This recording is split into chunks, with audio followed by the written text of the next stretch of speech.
Hello, everybody, and welcome to my channel. If you are new here, let me introduce myself. My name is Jules. My pronouns are he, him, and I'm a commercial food photographer and stylist, and soon to be published cookbook author.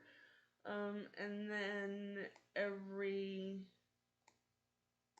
normally what I do during this time is set up my next week's schedule and start blocking out my time blocks during the week. However, I have a major deadline coming up for my cookbook. At the end of January, I have to have all 50 recipes that will be in the cookbook finalized, and I have to have my shot list finalized, and I have a bunch of shoots I have to do next week. Principal photography begins next week for the cookbook, which is really, really exciting, but also stressful. I have just over a month left before the manuscript is due. So today what I'm working on is finalizing my shot list.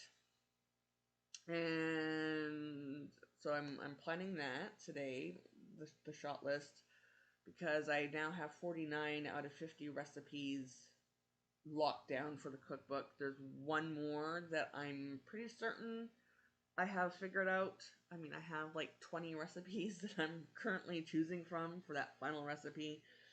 But I'm gonna do my shot list, assuming the one that I'm hoping to finalize this week, and have it just absolutely superb. Will be done. So yeah, today I'm gonna finish finalizing my shot list today, and also because I have 1, 2, 3, 4, 5, 6 shoot days this coming week because principal photography starts, I'm going to be sketching out and planning as many of those shoots as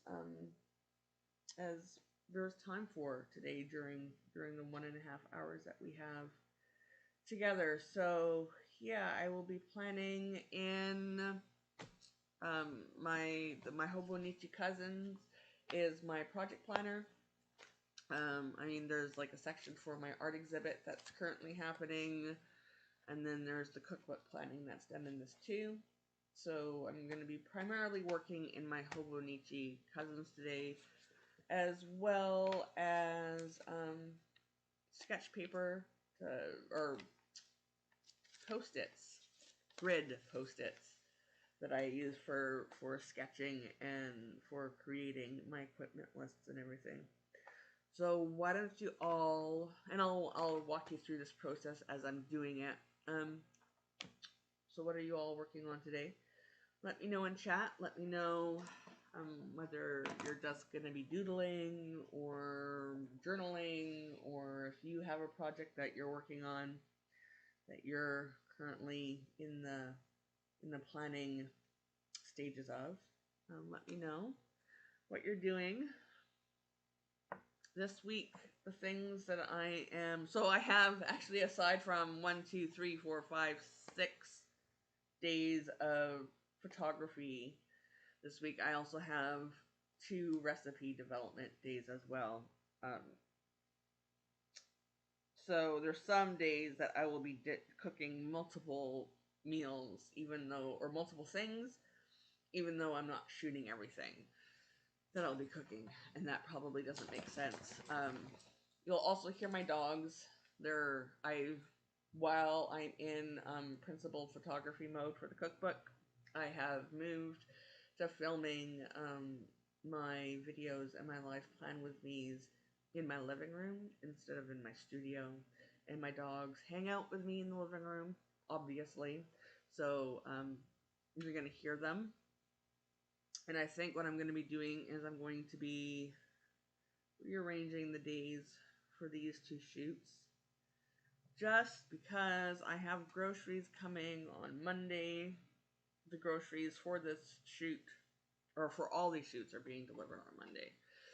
So, and this one, though, I already have everything I need on hand to do the coconut tomato soup recipe that is to die for.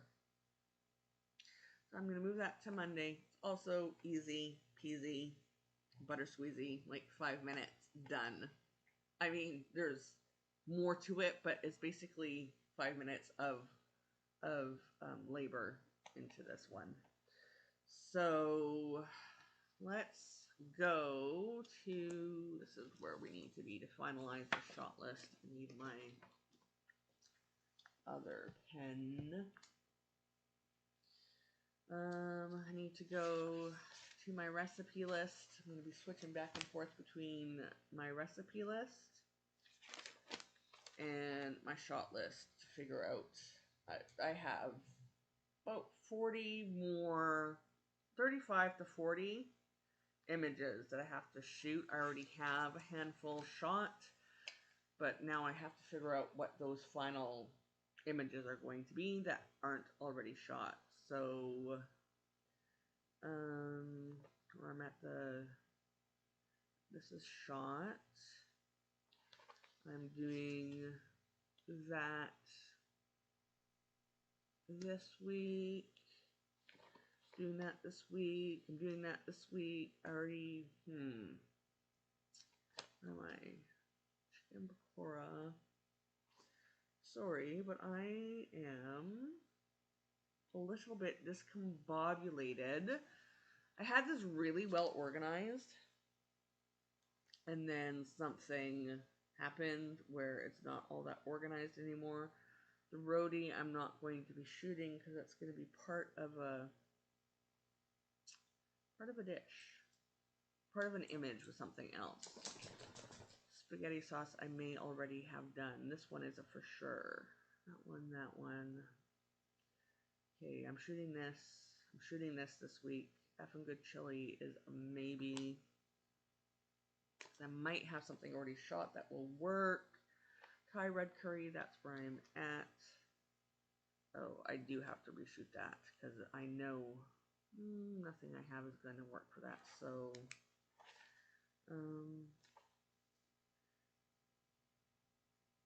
be doing this for sure.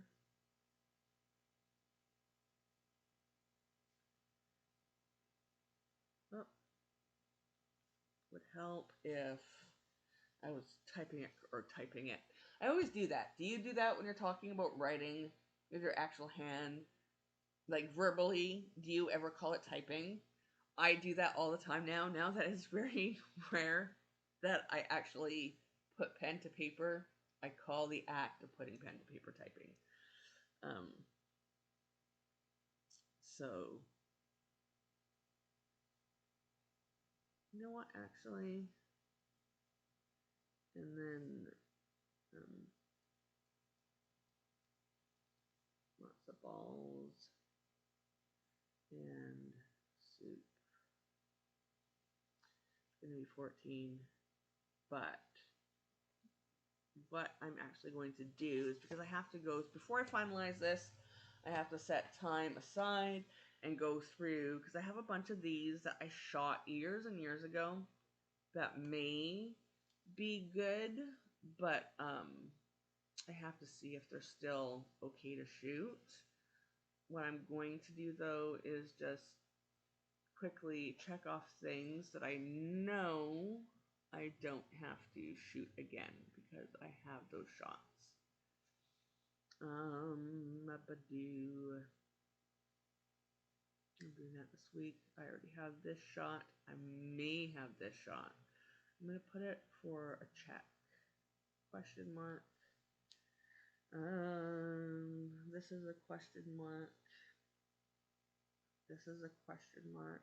Even though, I have it scheduled to shoot this week, but I may not have to. I may have something that works, but I somehow think, I doubt it for the chicken pakora. I think that the background is just too muddy.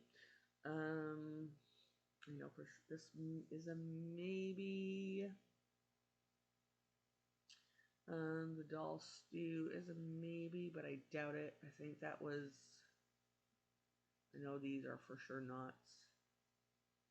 This is a maybe. This is a done. I got that. This is done. Oh,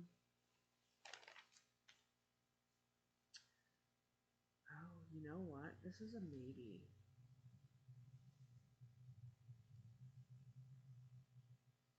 This is a done.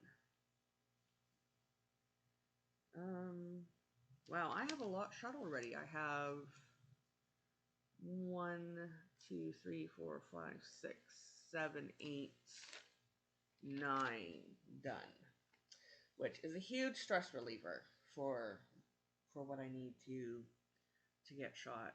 So let's focus. Well, because I have a bunch that I have to check.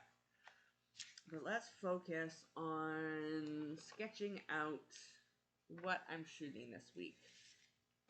And for the cookbook, the cookbook is like 7 by 10 inches or something like that. And all the images, for the most part, except for ones that are going to be 2-page spreads, but most of the images are in portrait orientation. And so, like, soup is pretty easy to design, but let me first get this and do tomato tuttelet, tomato coconut soup. And soup can be boring, so my job as the food photographer for this cookbook is to figure out how to make shooting a bowl of soup interesting. And maybe I can show you an example of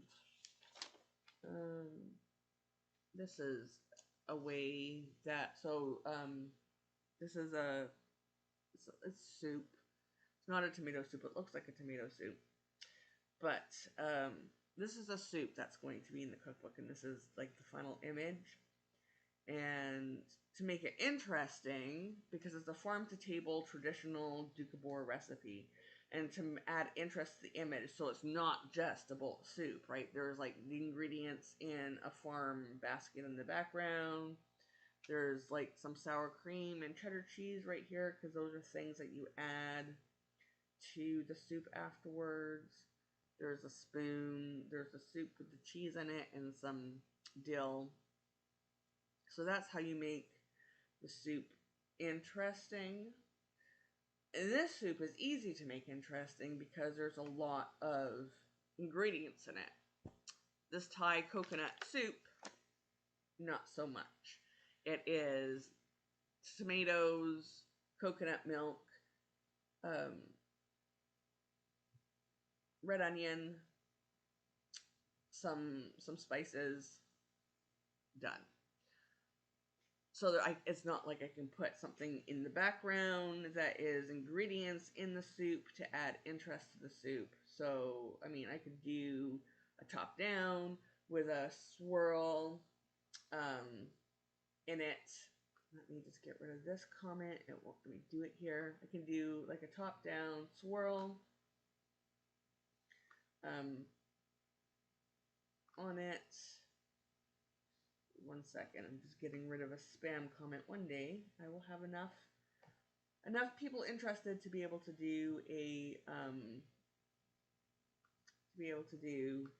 moderator, so I'm not feeling like trying to talk and moderate and all that stuff at the same time. Okay, so I could do a swirl of coconut on top of it. I could add a napkin. I can add a spoon, like a cloth napkin. I could put a plate under the bowl to add some more layering. I could maybe put some croutons in the soup. That's something. Oh my goodness, I'm being hit really, really, lots of spam bots all of a sudden hitting the stream. Okay, so first what I have to do, this is how the sketch begins. I start thinking about what's in it, how can I add interest to it. I think there's also some ginger in the soup. But first things first, I need to draw out my grid and figure out what composition rule I am going to use when I am styling. When I'm styling the food, when I'm styling the props, when I'm setting the scene. And I'm a real big fan of the golden triangles and diagonals for composition. It adds movement, it creates leading lines. But when you're doing something simple, like a bowl of soup, to add interest is a little bit more complicated. Doing, there's a composition rule called the golden, I want to say ratio, but it may not be. It's like pi, like 3.14 pi, not pi as in the thing that you eat, but it basically has the intersections kind of like the pi symbol, and like it's really, really like tight here. Instead of, it's like the rule of thirds, except for the thirds are a center mass instead of evenly distributed throughout the frame. Bullseye is not a thing that you should be doing all that much. Oh, I know what I can do. Because I don't want to have a single bowl of soup. I want it to be a little bit environmental. I can do multiple bowls of soup on a triangle with the main bowl right here, and then I can do like somebody's here and somebody's here. When you're doing composition, when you're setting up a shot, you also want to have an uneven, even though the recipe is for 4 people, we want it to be uneven numbers, so that, what's the logic? Uneven is because your brain naturally wants to pair things if there's under 9 of something in a scene. And so that your brain isn't pairing things and more focusing on the hero, we do uneven groupings so that the viewer doesn't have a chance to group them. I'm using this as a, wait a minute, why am I doing that when I have this? Create a straight edge. So this is the diagonal.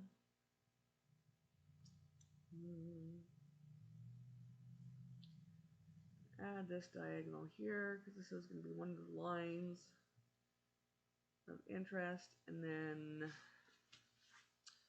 we do, I think I want the hero here. Yes, this intersection. So this is, I'm setting up the golden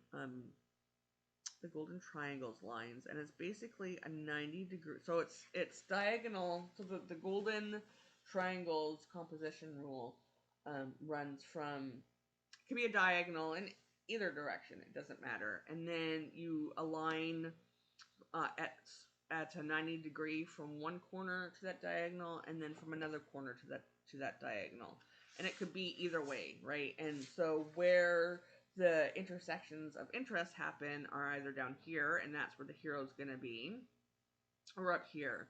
But here's going to be the hero, and then we'll have like the other complementary, like maybe another bowl of soup up here, maybe with some croutons over here.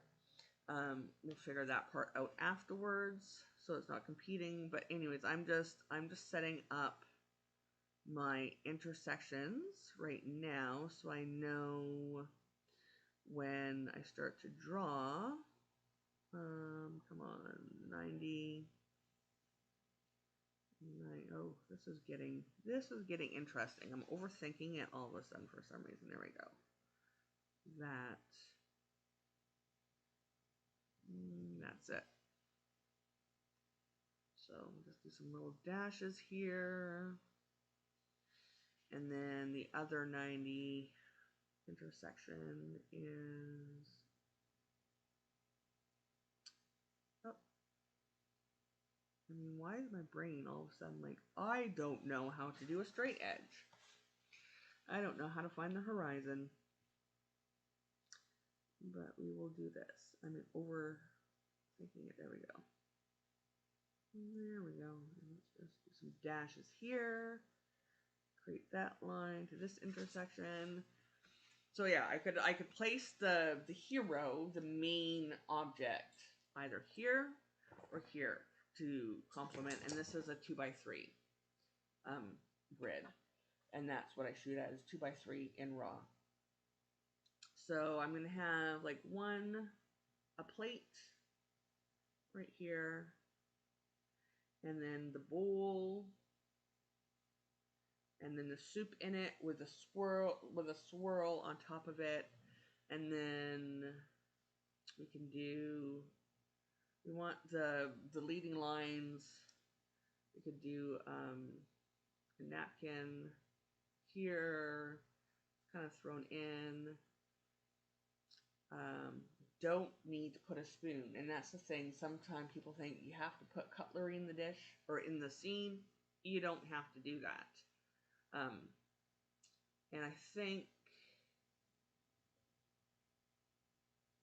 let me just sketch this out first. I'm gonna another thing to know when it comes to color. So the soup is going to be an orange, which is warm. And to make the warm stand out, you want to put the soup in on something cool and possibly complementary. So I'm going to do a black plate, and then I'm going to do a blue bowl. So it's cool, and then the orange, and it will cause the soup to immediately pop out into the scene. So what I like doing afterwards is so I can figure out, and then I'm trying to figure out what backdrop I want to use, because that's also important. And I'm not quite sure. My blue bowls are kind of like this color. I'm not sure. I have a lot of different backdrops I can use. I have like this wood one that I wonder if you'll be able to see it.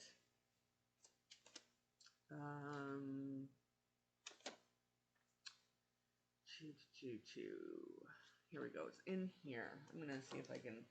It's like, it looks like a wood picnic table, but what it actually is reclaimed wood from a barn that's been weathered, and it has all sorts of different, like, it's cool and warm, and it's just a nice mix of colors, and I like to incorporate that more, and I think I might actually use that. That's another thing when I'm sketching this out. I have to think about what is going to be on the background of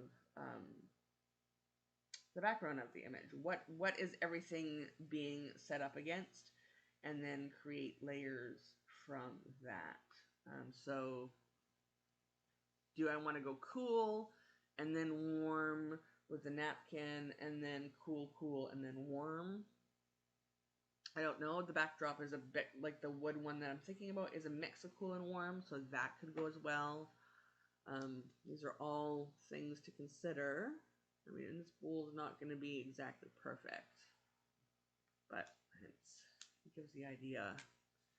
So let me just thicken this up a bit so I know it's blue bowls that I'm going to be grabbing for this. And it's going to be top down. And if you're ever deciding to like get into photography, where you're having to sketch, the reason why we sketch in photography, and it doesn't have to be perfect, or at least in food photography, is that on days where you're cooking and shooting and styling and everything at once, everyone has a job on a food photography set.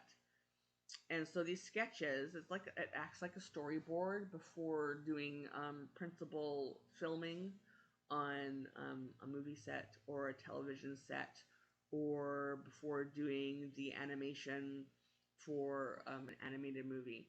What this does is it allows the people who are doing the propping and the setting of the scene is they can look at a picture, they can grab the prop list, they can set the scene up and make it ready so that when the photographer comes in, they can do their test shoots to get the lighting done just perfectly, and then the photographer will sometimes at that point um, fix some of the propping, move things around, move lighting around. It all depends. Sometimes it's the dish that just needs to be, and sometimes the scene, the way that it was sketched out and thought about beforehand, ends up completely not working, and you have to completely redesign the shoot on the fly. But if you take the time to really think about the shoot beforehand and sketch it out, when it comes time to doing the shot, it saves so much time, it saves so much energy and hassle, and it's just a good idea. It's a good thing to practice to do. So we got that and that. I think what I want to do is just to add a little bit of definition. I'm going to outline this blue bowl with the darker blue, just so I know for sure. I also, when shooting for magazines or for cookbooks or for whatever, I leave negative space in the frame so that the recipe title could go there, or sometimes the head notes, or there's other information required on the recipe that goes on the same page as the hero shot of the dish, and you want to leave room for that, just in case. So even if I do end up putting up a bowl here and here, as like more people are joining the soup, or maybe I might just put some croutons and something else. I don't know. Then I wonder. Let me see this color. Then they can do that. There's room for text and room for other stuff without interfering with what the main hero of the dish is, and that's too brown. That's not going to work. And this is the same color. This isn't the right color orange. This isn't the right color orange either, but it's closer. I do not have like a tomato orange. What is up with that? When I do a lot of shooting of tomato-y things. So I think I'm just going to color this in. It looks horrible because it's not even near the right shade of orange. But I think I'm just going to color this mostly in and leaving, let me just draw it in. Leaving a space for a swirl of coconut milk on top of the dish, just so I know that I want to, when I'm styling the food, that I want to keep a spot for the swirl.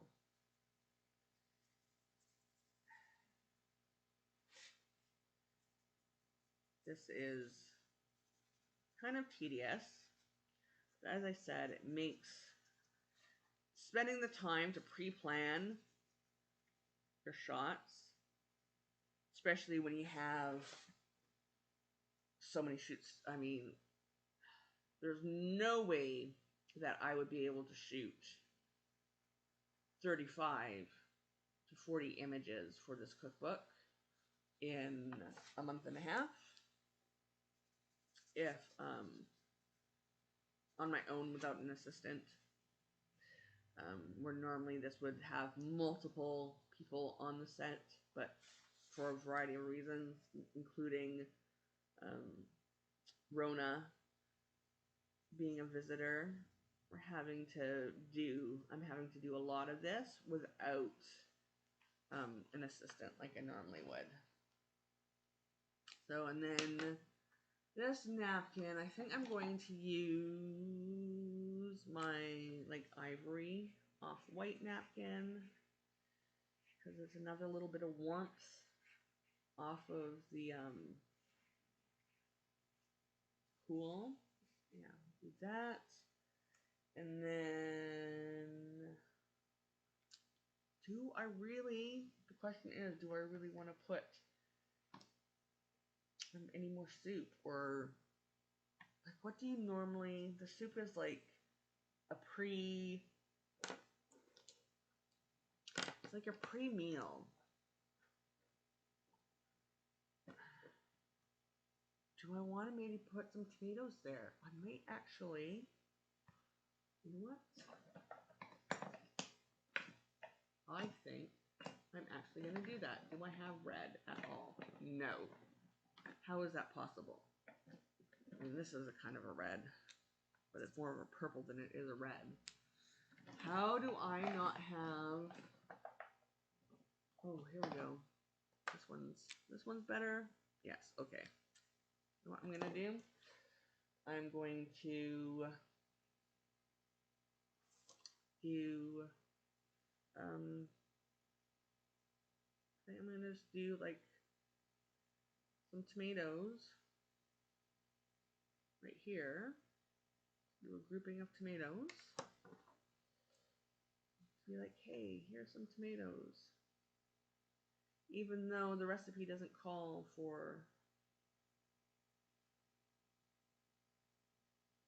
fresh tomatoes, because it's a cookbook for disabled people, but there are tomatoes in the dish.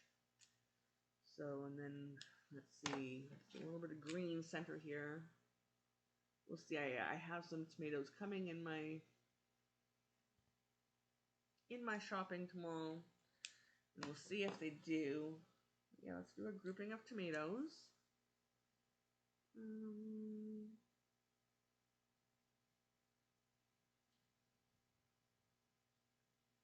And if that doesn't work, then it doesn't work.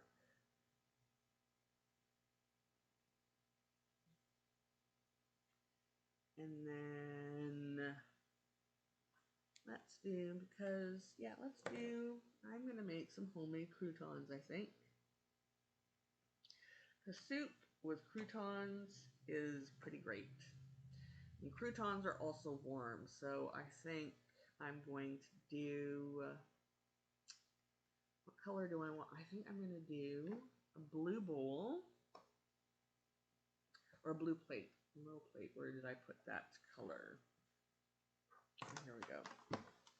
I think I'm going to do, gotta remove this message. Yeah, I think, sorry, getting rid of spam bots. I'm going to do a bowl right here. Oh. And hold on, let me just do some croutons. Boop, crouton, crouton, crouton, crouton. Those really don't look like croutons. Those are pathetic croutons. And just a little bit of color. And we'll do some croutons up in the air fryer tomorrow. Maybe put a crouton or two in the plate or in the dish. We'll see. But yeah, let's do some crouton.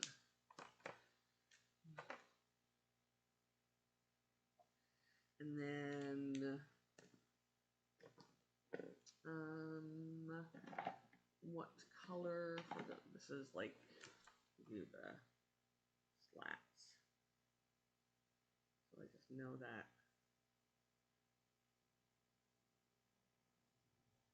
we're doing that backdrop. It's not perfect. But yeah, that's the shot. We still leave some empty space, some negative space to do things. So let me now write down the details. This is going to be flat lay. And I'm going to do the light coming from up here. This is where the light's going to be, actually. Yeah, it's going to be this way. But the light's going to come down from the top light. But it's going to be high up, like high down over, so it creates like a really big huge fill. I'm going to need my parabolic, my big softbox.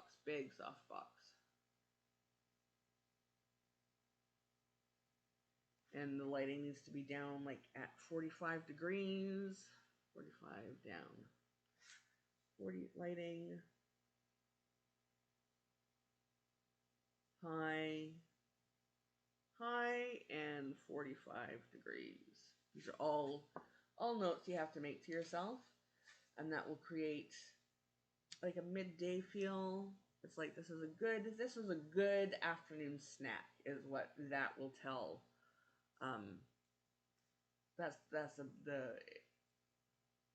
That is the story that will tell. Afternoon snack.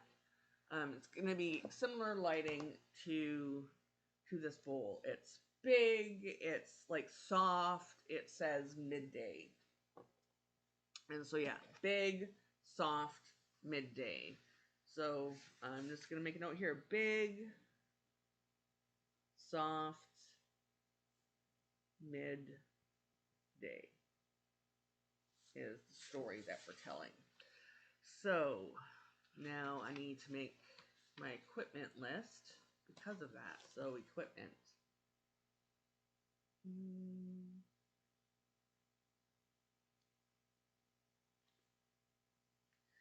I need my big,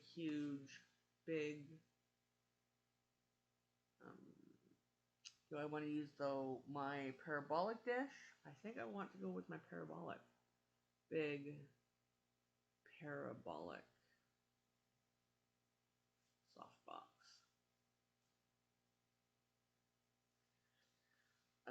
So I'm gonna need my big C-stand. And I'm gonna need my 300 watt continuous light.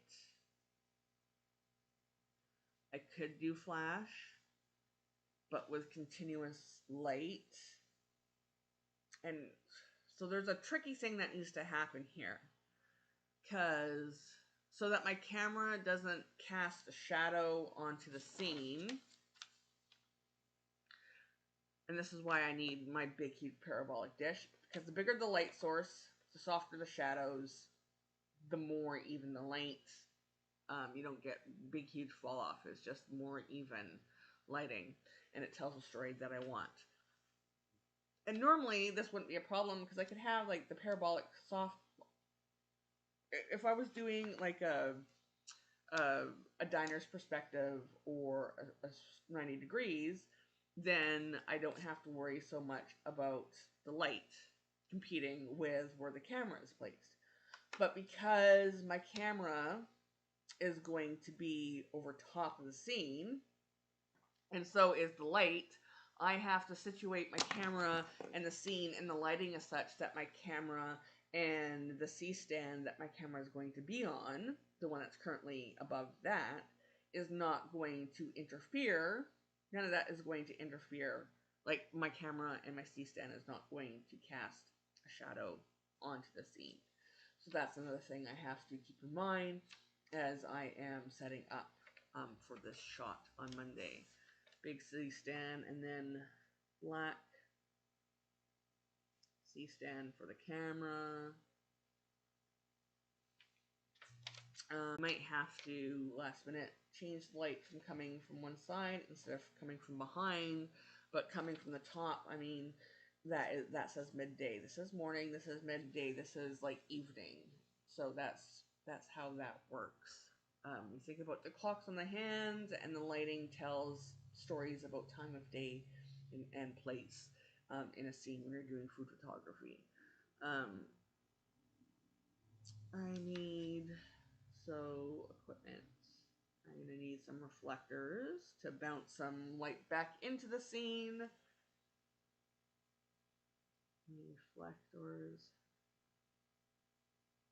I'm going to use my mirrorless camera. I think I want to do 85mm macro lens. But I'm going to have my 50mm on standby just in case. The 85mm is my favorite for food photography. I'm going to need freshly charged battery for my camera. I'm using continuous light, so I don't need to have the batteries for my flash charged, and I don't need the receiver, because again, it's going to be continuous light. I need to make a continuous light.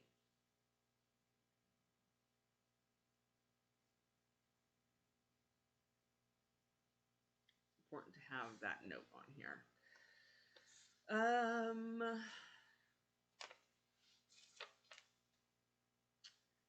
What else? Battery, camera. I'm going through. Props don't go here. Props is something else. This is just the equipment that I need. So I have my light, my C-stands, my light stand, my light, my reflectors, my camera, my lens, battery, tethering cable.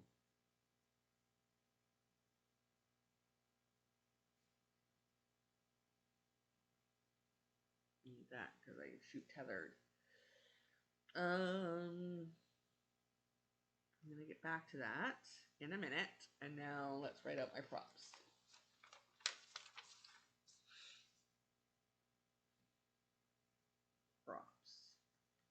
You know what, I should put tomato soup.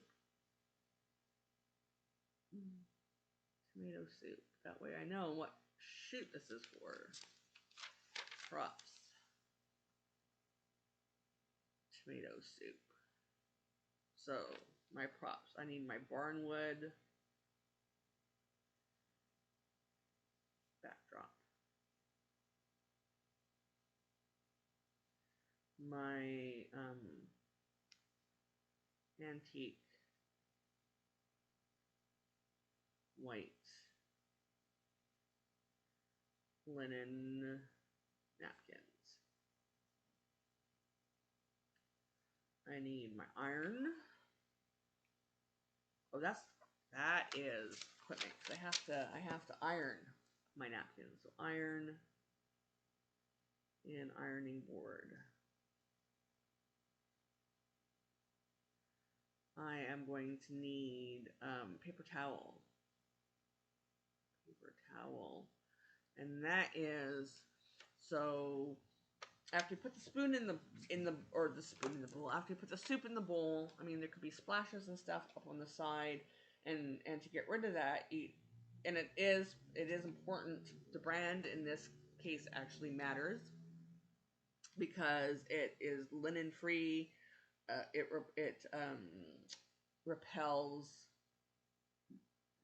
repels things like staticky things, and you wrap your finger with Bounty Selected Size paper towel. You push your finger into the soup, and then you like smoosh around the bowl with your finger to clean up any soup that may have sloshed to the sides of the bowl as you were plating the dish. I also need my syringes to be able to put the dollop of coconut milk. Drop syringe for styling liquids. There's a name for it, but my brain is having a fart on that. So syringe for styling liquids. Am I going to need my food styling tweezers? I doubt it. It's not like I'm putting anything finicky on the scene. So linen, barnwood backdrop, antique white linen, blue plate, black plate,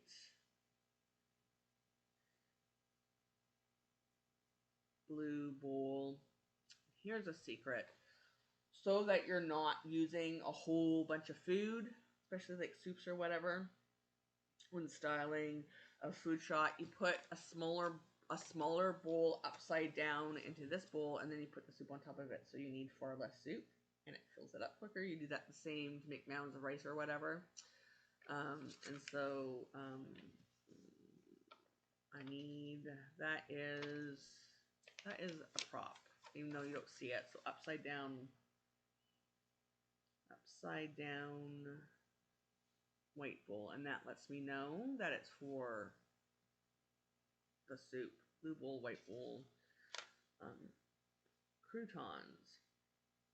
Now you may think, well, croutons are food. No, croutons an actual prop in the scene. It's not the hero. It's just something that's sitting in the background. Tomatoes are a prop. Coconut milk or cream. Actually, I'm going to use coconut milk because that's what the recipe calls for. Coconut milk for swirl. I'm going to grab my, I have a bunch of tarnished antique spoons. I'm gonna antique silver soup spoon, just in case I get there and I decide, you know what the sea needs actually is there needs to be a spoon after all. But a lot of the time, spoons, they distract. Cutlery distracts. I mean, we all know this bowl needs a soup, or this soup needs a spoon. You never want the spoon dirty unless you're doing something where, like, the spoon is sitting on top of the bowl and you have, like, layers of food on top of the spoon. But just, like, if the spoon was in there, it would be distracting. It would be like, where's the hand? I mean, if there was a hand in there eating the soup, that would work. You can have the soup in the spoon, or have the spoon in the soup. If it was like dirty on the side, it'd be like, ew, why is that dirty? It would cause distractions. So anything that you put in the image that isn't food needs to be like part of the story, and it needs to complement the hero and not take away from it.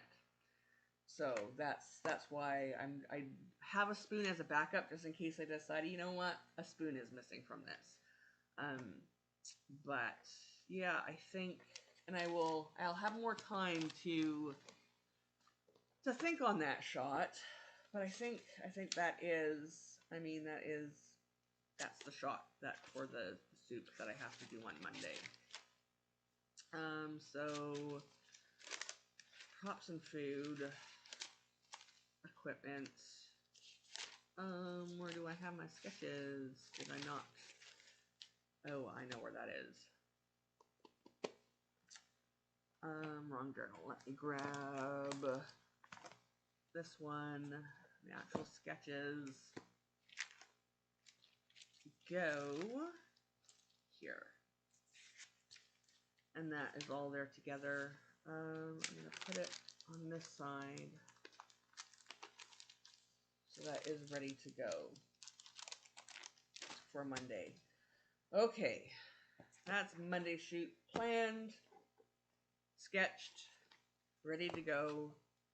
What is next? Do I have time? Yeah, I might have time to do one more with you all. The next thing that I am shooting this week. Oh, I am so happy about this one. I get to shoot on Tuesday. I am shooting a tolly. And if you all don't know what a tolly is basically means a platter. And they are ubiquitous in Indian restaurants, in Indian households, and it's basically how Indian food is consumed. It is a big plate that has a lot of different bowls on the big plate, and in those bowls are things like a protein, a dal, which is also a protein, but there's like 2 different proteins, some type of dry veg. There is like roti. It is from Greece all the way to the Indian subcontinent. It's basically, there's different versions of it, and it is yogurt and cucumber mixed together. In Indian cuisine, sometimes they will add some spice to it or some type of masala to it to add just a little bit more flavoring. But it's basically served with hot dishes to help cut back on any of the heat from the food. There's also roti is on a thali or a chapati or some other type of flat bread that also, because that's what the cutlery is. There is no, you eat with your fingers, and the roti, you pull off a piece. There's only one hand that is used for eating the food, and the roti is the utensil. It also helps to cut back heat. And then there's either like a dessert, and it could be like a whole bunch of different things. So it's basically, and it's just a little bit of everything, and they are so filling and they're so good. And so that is what I am shooting on Tuesday, and it's going to have 2 different focuses. One's going to be butter chicken.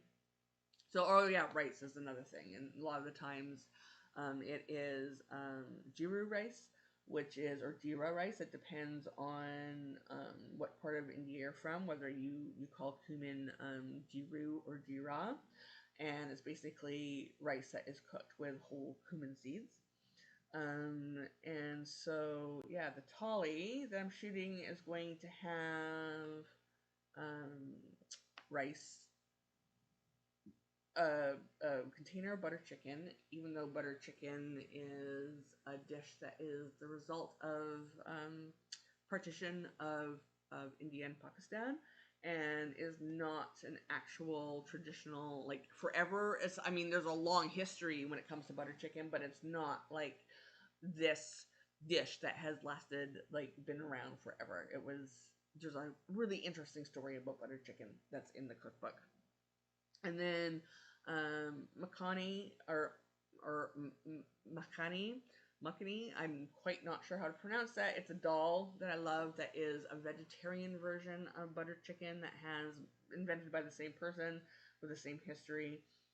So that's going to be the dal on this, and then the roti, and then, anyways, that's what I'm shooting. And the one shot is basically one shot. The focus is going to be the bowl that has the butter chicken in it, and you'll see all the other parts of the thali behind it. And then I just have to rotate it and shoot the dal as the centerpiece, or as the hero. And I'm really, so it's just, and I'm going to do it similar angle. It's diner's perspective, because that's the only way to experience, really. I mean, diner's perspective is my favorite angle for shooting. This is diner's perspective. This is kind of a diner's perspective. It's more 90 degrees than diner's, but it gives the same feel that you're just like right there. This is diner's perspective. This is diner's perspective. Oh, I haven't printed it off yet. Oh. Oh, I wonder if I can get it up on my phone. Where did I put my phone? Maybe not, because I don't even know where my phone is. Um, I thought I had printed off my chicken korma recipe. I guess not. Oh, here it is. Here's my phone. 1 second. Let's see if I can pull this up. I wonder if I already have it in my gallery. Nope, maybe not. Oh, I know. It's on my Instagram. My Instagram is at Polaris Creative Food. So let's just scroll, scroll, scroll. I mean, I'm going to see if I can get this without. So this is Diner's Perspective. And that is, oh, it's like glary. That looks really blown out this way, and it's not. Trust me. I mean, it's that is not blown out white like that in the actual photo. Oh, it's this lighting that really sucks. Yeah, so that's Diner's Perspective. That's not quite Diner's Perspective. That's oh gosh, yeah, that is. I wish it wasn't all blown out. I wonder if I can cause some.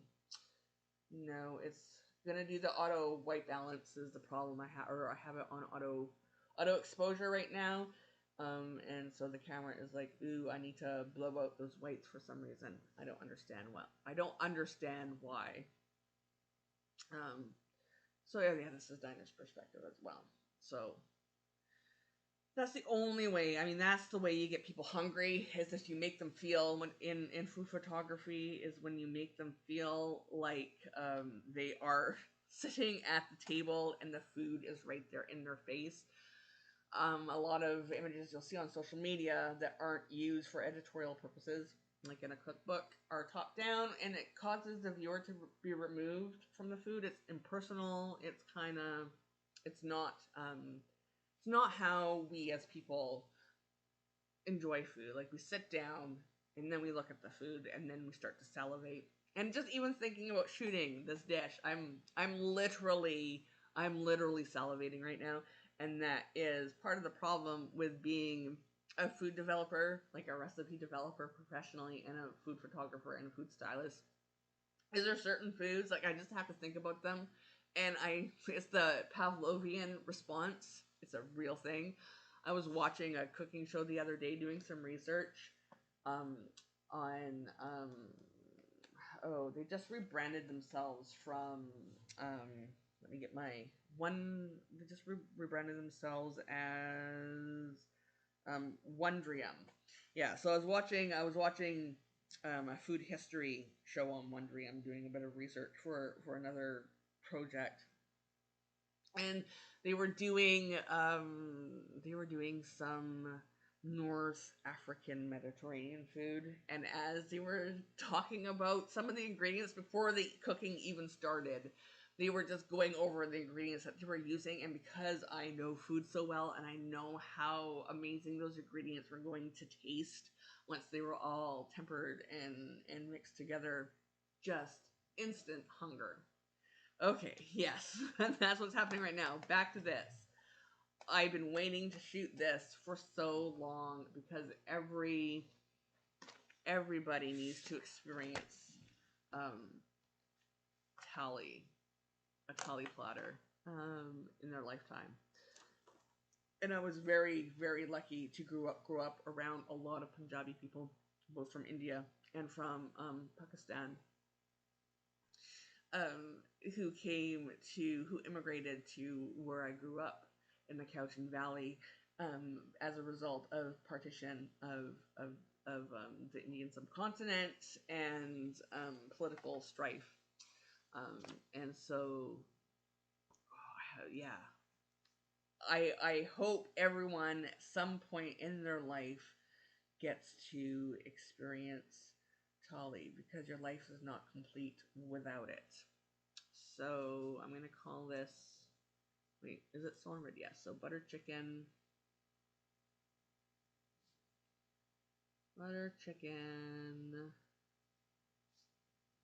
thali,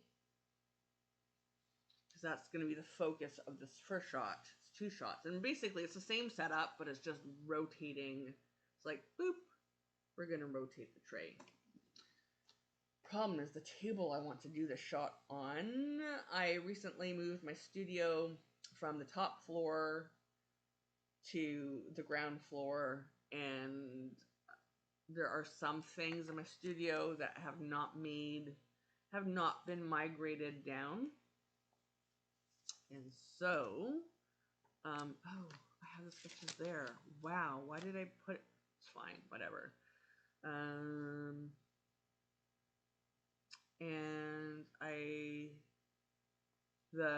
the table that my chicken korma shot is on is the table that I wanted to use for my tali shots, but we're not going to be able to do that, which is fine. And with this shot, I think, I mean, it's a little bit trickier. Doing the hero bullseye, you never want to have the hero of your shot center. So this is, like, say we're doing a person, and I mean say we were doing a headshot, and your inclination would be to have the head directly center in the frame. But what would you want to do actually is have one of the eyes being the center, and then the rest of the weight either to the left or to the right, and that creates interest in the image. It creates movement. It makes it more dynamic than just the bullseye shot. Bullseye shots do have their place though. Where did I put my phone? I need to stop doing this. But I know I have it in here. I mean this. Well, it's not exactly bullseye.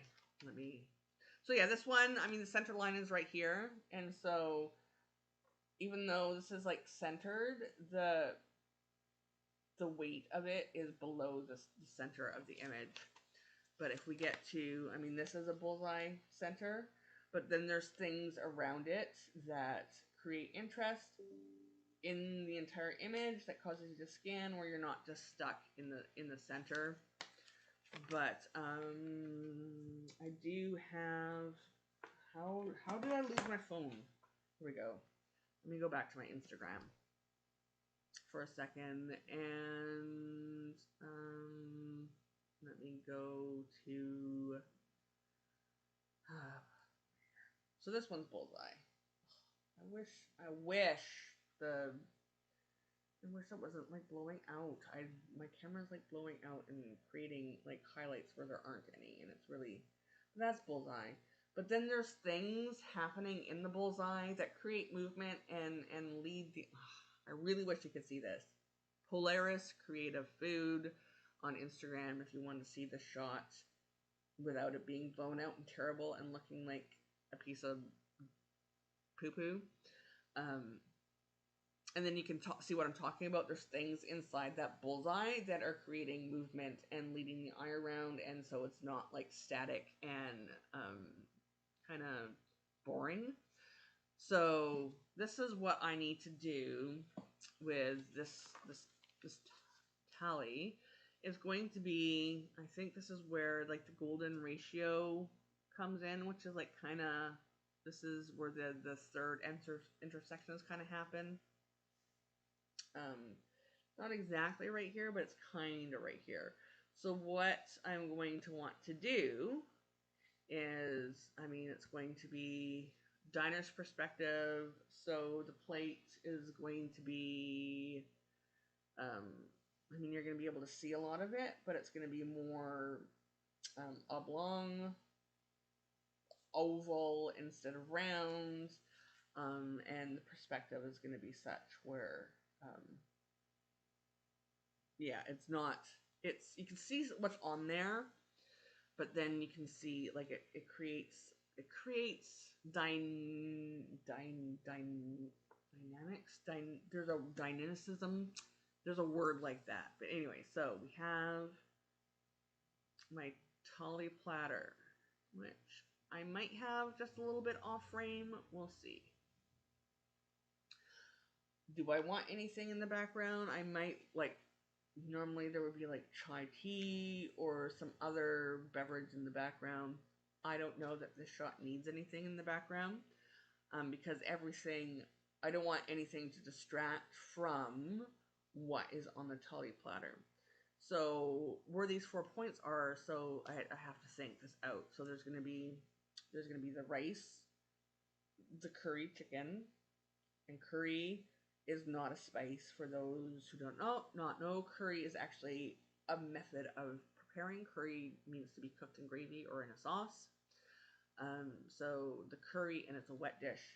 Um, so yeah, and something that is not wet, it's something, it's like a masala cooked with spices. A spice mix is a masala, and curry powder is not a thing. So we have the curry. I'm gonna have the rice. I'm gonna have the dal.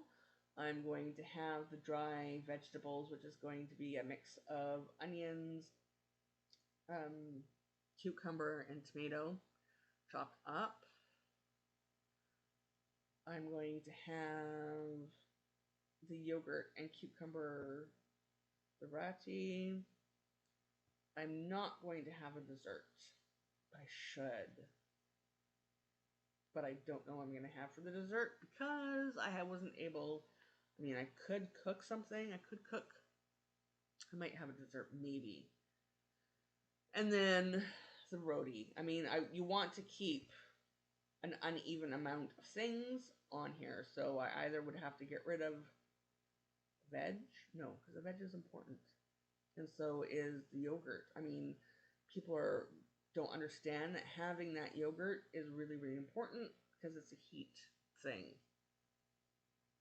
So I need to think of, okay, we're gonna do, so the roti will be like here, and then we'll have the big bowl with the chicken, and a big bowl with the dal, and then a little bowl with the yogurt, and a little bowl with the rice. So that's 5 things. And then I might have a little bowl. Now the problem is spacing. And it normally wouldn't be like perfectly spaced. This would not be like with my egg shot. This cannot turn into this. It cannot be perfectly spaced. It cannot be symmetrical because that's not how we eat. I mean, but wait, this is the focus. Shift. That's going to be opposition, add some tension. I mean, the roti is something. 1, 2, 3, 4, 5. Yeah, I need something else. And there would normally be something in the center. What that is going to be, though, hold on. So rice, dal, chicken, veg, yogurt, roti. What is that center thing going to be? Normally there's also like, there's always a beverage. I mean, I could move this kind of down here, and then I don't remember. I have a Tully set, and I cannot remember because it's been a while since I've used it. I cannot remember if there is a cup, and they're like, so the Tully platter is like a stainless steel. And if you were to go to Amazon and search Tully platter, you're going to get a bunch of like gold colored, brass colored Tully platters that have like intricate details that, I mean, there's sometimes, so let me back up. Every single region in India and has their own version of thali. This is going to be a Punjabi thali. And some thalis have specific things on it if they're part of, instead of for Sikh, and Sikh is the proper way of pronouncing Sikh. So Sikh households have their own thali, and this is going to be a Sikh thali, Punjabi thali. Hindu families have thalis that are what is on the thali is specific for certain religious observances. And then there's a Muslim thali.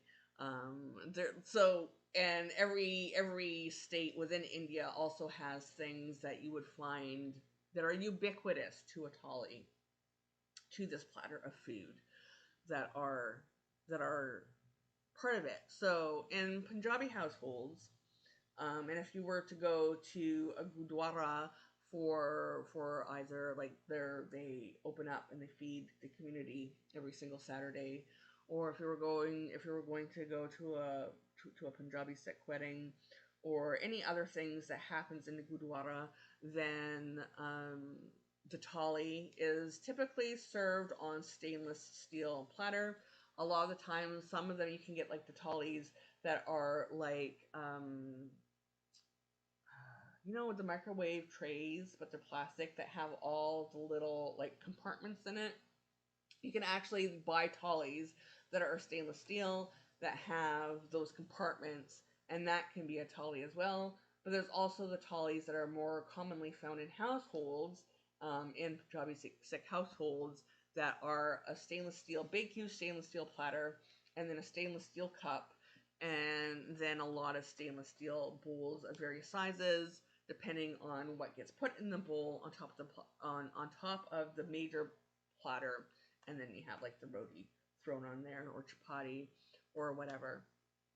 So yeah, mine's stainless steel. If you were to go on to Amazon to get back to that point, you'll probably find a lot that are like brass in color or golden color, because it's taking advantage of an idea of a stereotype, a misconception, colonialism, whitewashing, all the stuff of what Indian culture is. When just like there's no one North American culture, there's no one Indian culture. And I do have some of that like brass looking dishware ornamental stuff as well, and it would be appropriate in some cases. I mean, I have to shoot a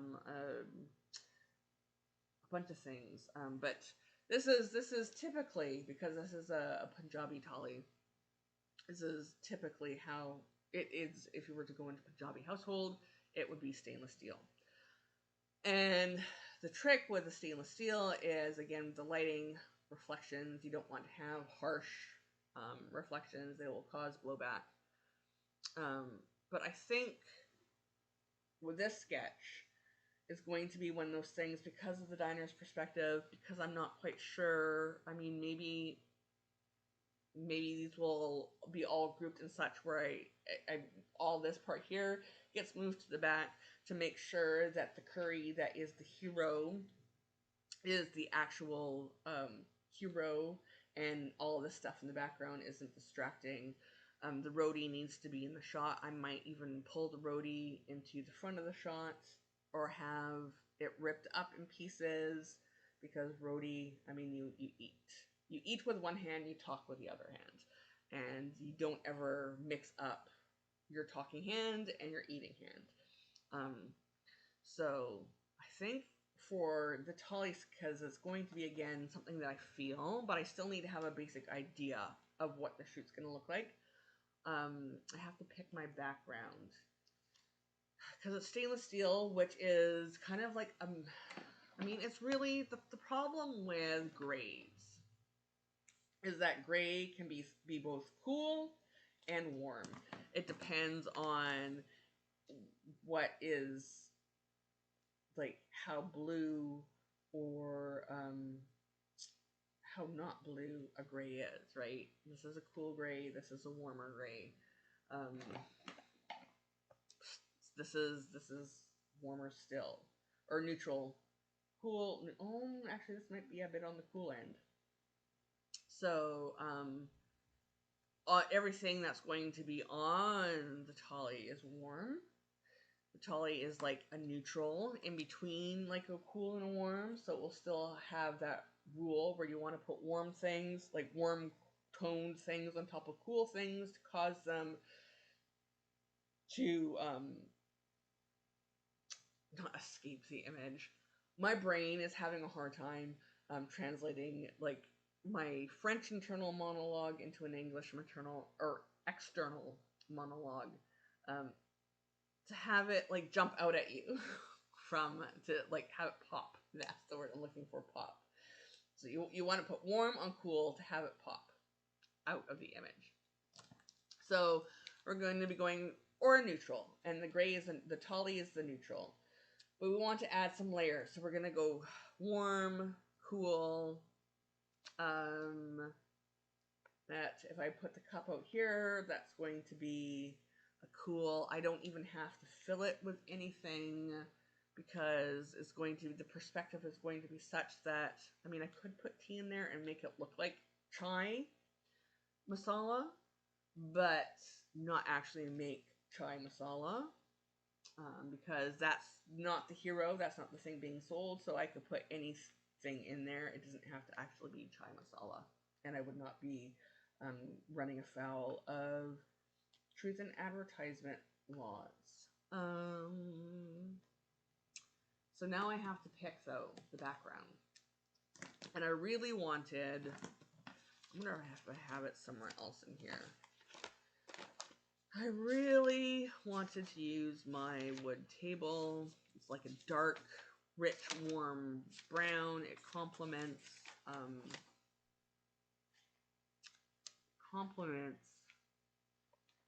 everything really well. No. Oh, this is, but you can't see it. And this has the table. Again, sorry, I'm about to open the glary. This table right here, I mean, and you can see how the layering works. You have the brown, and then the cool and the neutral. Oh, again, it's glaring, and it's like blowing out the whites, and it's not like that in real life. But yeah, that's the table I want to use in this shot, but that would mean relocating all of my lighting and equipment upstairs. And I think I want to have the lighting. I want the lighting again to come from here, because that again, so we have breakfast, brunch, lunch, afternoon snack, dinner time. I mean, that's just how it works for like sending those specific hunger cues and creating a time of space, creating time and place in food photography. The rules aren't hard and fast. They're just good guidelines to go from. So I want the lighting for it to be from here, and maybe more specifically, I want the lighting to be like kind of this way, kind of like this is 3 o'clock, so more at like, I don't know, 2 o'clock, to create that, like the sun is over here, and it's starting to come down, and we're starting to, so we want diner's perspective is going to be the angle, diner's perspective. Sometimes what I do for a diner's perspective is I will actually sit on a bench or a table to get it. I'm going to use my 85mm macro for this. But yeah, I don't know. I mean, this is a little bit too dark, but I could maybe.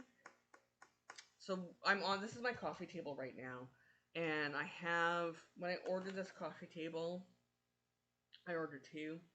And there's like the bottom, you know how some coffee tables, like there's the top part and then there's a bottom part where you can store stuff underneath of it, whatever, remotes or books or whatever. I ordered 2 of these. One of these came without part of the stuff required to add the bottom lip. So I use what would have been the bottom lip of the other coffee table as a background. And I mean, this dark may actually work.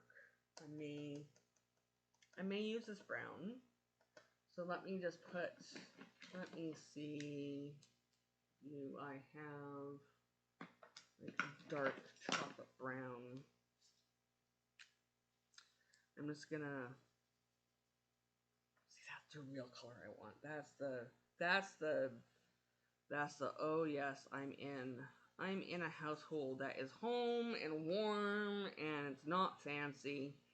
And that's the thing, like this is home cooking. This is, if you were to go and it's not, this is home. This is Canadian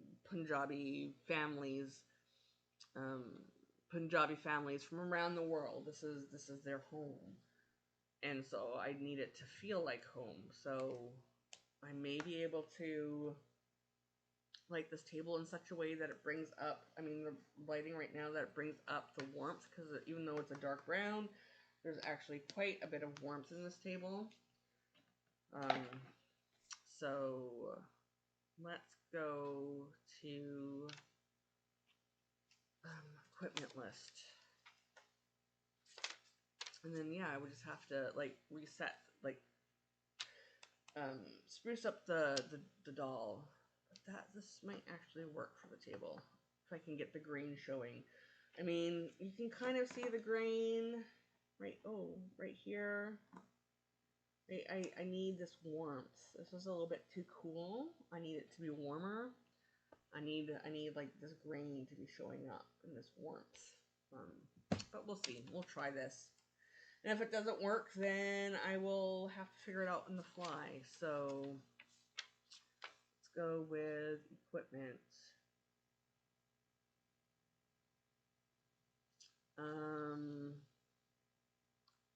I think for this, I want my small softbox. And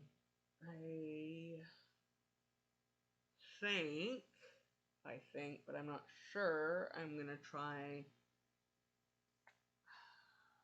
I do flash or continuous light for this one. I think I did my flash. I'm gonna use my off-camera flash. So that means I need to charge the batteries times 6 double A's. Camera battery needs to be fully charged with a spare. What else am I gonna need? What's a food styling kit?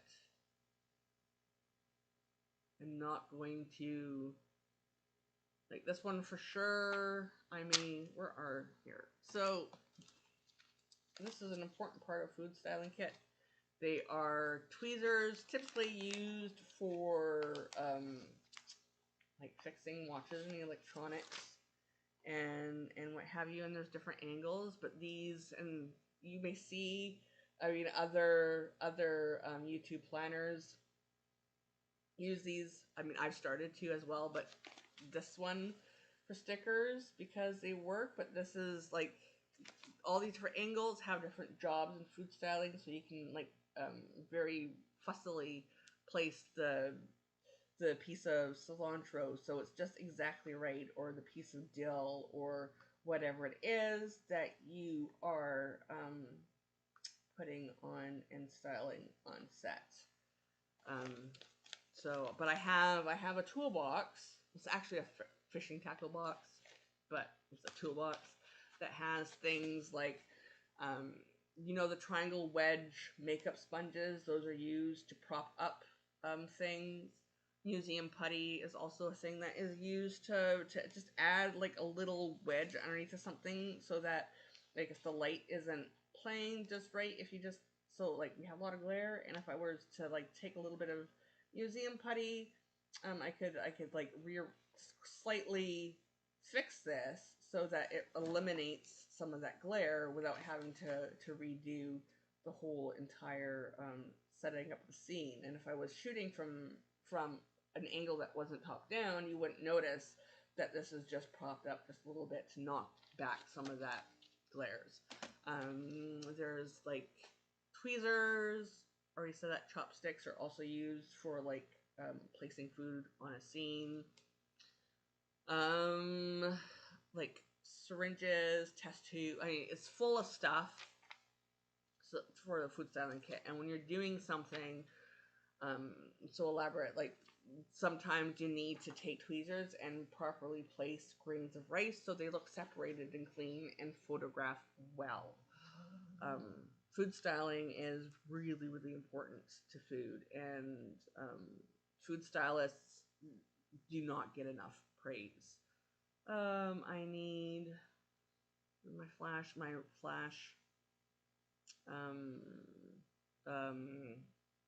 It's not a receiver, it's a sends, but I'm going to call it a receiver because I know it is receiver. Yeah, anyways, it sends the signal to the flash back to the camera. I'm going to grab my continuous light.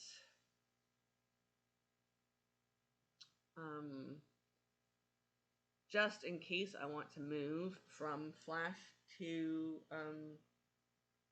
continuous, I need to have a mix of reflectors to bounce sunlight back into the scene, as well as some gobos, go-betweens, like black cards and stuff to like add some directionality. Like there's some gobos here to kind of knock off some light to add, make it look like there's a window. What else do I need?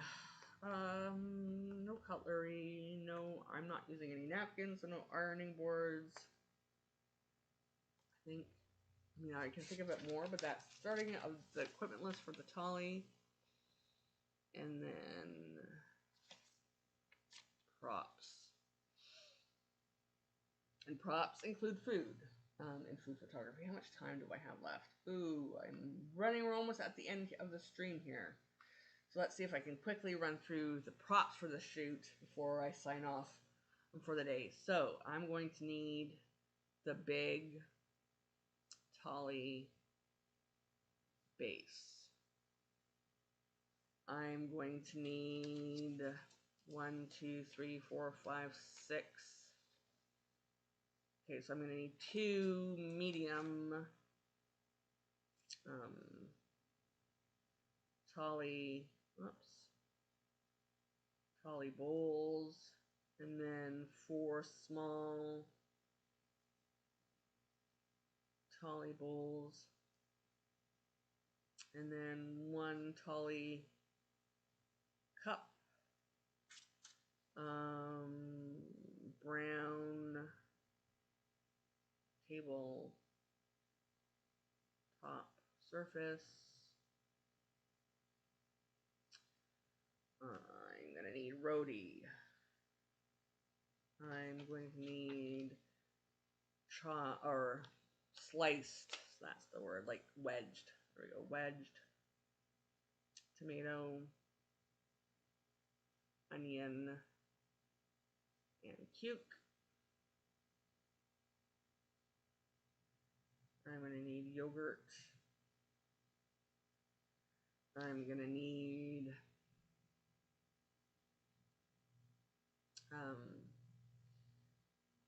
jiru rice.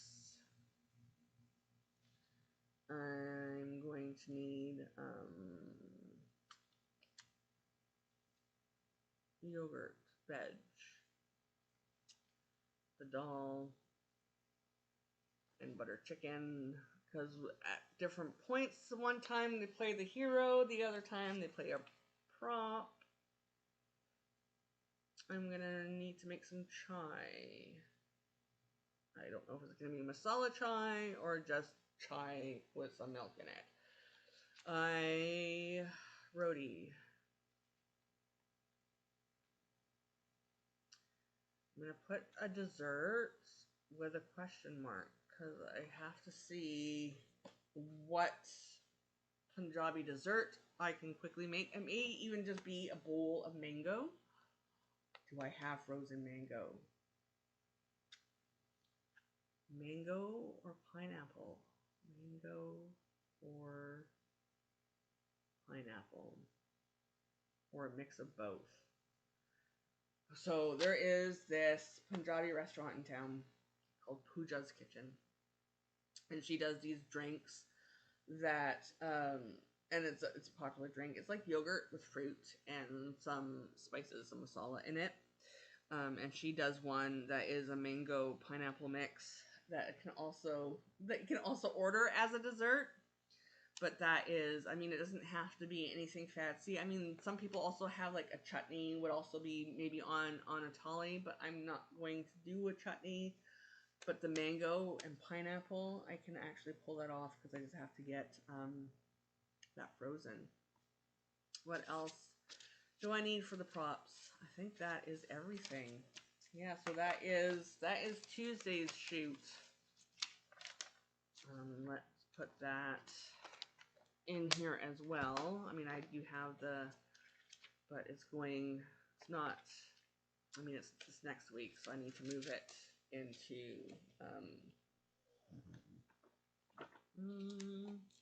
here, Tuesday, and get that all ready to go. So that is that. It's time to say goodbye. Later on this week, I should be publishing my flip through for my December daily journal challenge. I recorded it. It's already recorded. I just have to add the subtitles for it, do the transcription and add the subtitles to it. And then I will be back same time next week for another live plan with me. Don't know what's going to be happening. I mean, let me open up my timeline for now that I'm now in principal photography. Let me find those Gantt charts. We are February, so shooting. That's basically my life for the next little bit until it gets to the manuscript review phase. So we may be doing more shoot design. I have to figure out what I'm shooting for that final week before the Saturday, because I do my shopping on Fridays, and then the stuff gets delivered on Monday for my shoot week. So we may be doing more of this next week. I may be doing some actual planning, like my weekly planning again, because I may find time during the week to sketch my shoots for the coming week. Don't know yet, so we'll see. But yeah, join me next Saturday at 1 p.m. Pacific, 9 p.m. GMT for another live plan with me. And if you found anything in here interesting, if there's something about food photography or cookbook photography or recipe development or anything specific about that part of planning, or just like photography in general, that has to do with planning or project planning or whatever that you would like me to cover in a video, let me know in the comments, and I'll do that. But and then yeah, if you haven't already like this video, if you found anything in it beneficial or useful. Subscribe if you're not already subscribed to this channel, and yeah, thanks all for hanging out with me, and I hope that you got some good planning done until next Saturday for sure. I hope you all have a fantastic week. Bye.